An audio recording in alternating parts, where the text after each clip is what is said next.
করতো? রান্না সব সময় আমি করি। আপনি করছেন রান্না সব আগে? সময় আমি করছি। আমি রান্না করছি, শাকিল আনো পিঠা বানাইছি।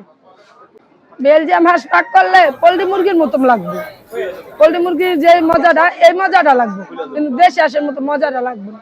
এখানে কত কেজি আছে? হাঁসের মাংস আছে? কেজি না তো বাবা, পিস 40 পিস। ও 40 পিস। হুম, 40 পিস। আচ্ছা, প্রতিটা হাঁসের ওজন কেমন হতে পারে? 1 কেজি 1.5 কেজি এরকম ওজন। রান্না সব সময় আমি করি। আপনি করছেন রান্না সব আগে? সময় আমি করছি। আমি রান্না করছি, শাকিল আনো পিঠা বানাইছি। আপনি রান্না করছেন? আমি রান্না, আর এই রান্নাটা কে করছে? এইটা এটা আমি করছি। আপনি করছেন? আমি করছি। আপনি মানে ওইটাও করছেন, এটাও করছেন। এখন যে চীনা হাঁস বিক্রি করেন, না, আমি এটার চীনা কাহিনী হাঁস কি? কোনো সময় বিক্রি করি না। মাঝে মধ্যে শুক্রবার আসলে রাজহাঁস বিক্রি করি, আর নাহলে সবসময় আমি দেশি হাঁস। রাজা হাঁস কি বইলা দেন যে এটা রাজা হাঁস? হ্যাঁ হ্যাঁ, রাজহাঁস একটা হাঁসই পাক করি, রাজা।